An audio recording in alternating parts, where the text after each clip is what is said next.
Assalamu alaikum wa rahmatullahi ta'ala wa barakatuhu.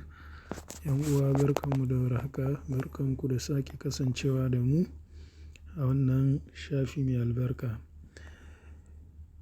Yau insha Allah muna tafiya muku da yadda za ku yi downloading kuma ku yi installing na PS 2022 wato na wannan shekara. Idan ba ku manta ba, kwanakin baya mun yi posting na PS 2019 gashi nan ma. To, yau insha Allah za mu muku bayani yadda za ku yi installing na 2022. Da farko zan ajiye link a description na wannan bidiyon sai ku je ku yi downloading na file ɗin. Wannan file da za mu yi amfani da shi ma ba wani file ne mai nauyi ba. Kwata-kwata nauyinsa yana ga 284 MB. Bai da wani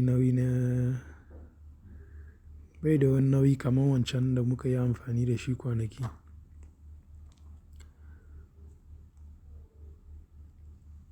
Shi 284 MB.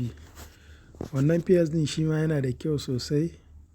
Yana da graphic mai kyau da sauransu. Kuma za ka iya haɗa team naka wanda za a baka dama.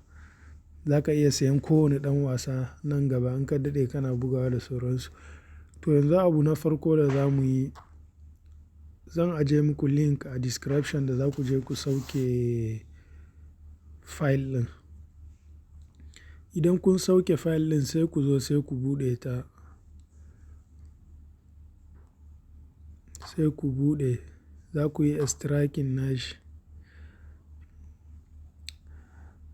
Kamar haka, idan kun yi extract na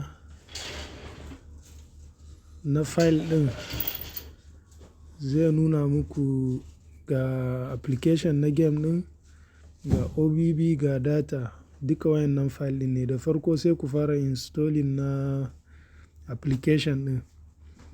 Bayan kun yi installing na application ɗin, sai ku dawo ku buɗe wannan data. In kun buɗe sai ku yi copying na wannan file ɗin gashi nan. In kun yi copying nasa, sai ku yi baya. Ku zo ku shiga kan wayanku ga folder Android sai ku buɗe. Idan ya buɗe sai ku buɗe wannan folder na sama na data. In kun buɗe sai ku yi posting na wannan file ɗin.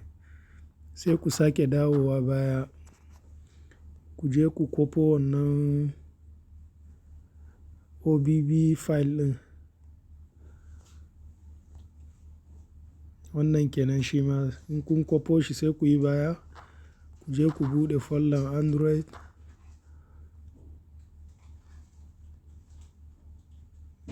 To gashi shine na uku. Shi ma sai ku buɗe shi sai ku yi posting na wannan file ɗin. To da zarar kun yi haka kun gama sai ku yi baya. Idan kun yi baya sai ku zo sai ku buɗe application na game ɗin.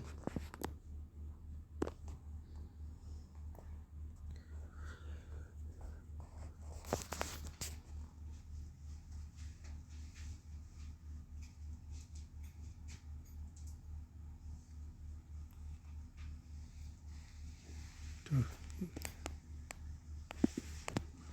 gashi ya buɗe.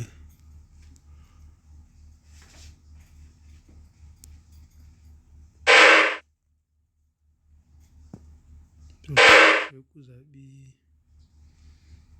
wasan da kuke so ku buga da sauransu. Misali gashi.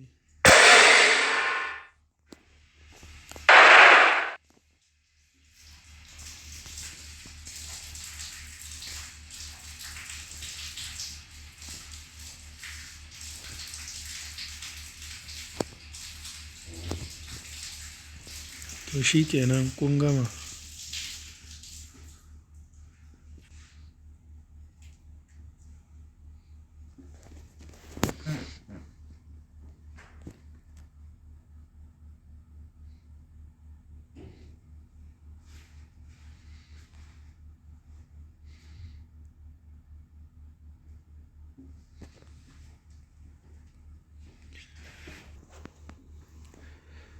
Sai kuma yadda za ku yi canza yare zan ajiye muku posting a description. Idan kun yi installing za ku ga ya zo da wani yare ne daban. To akwai link da zan ajiye a description sai ku je ku duba za ku ga yadda za ku dawo da yaren zuwa English da sauransu. Mun gode.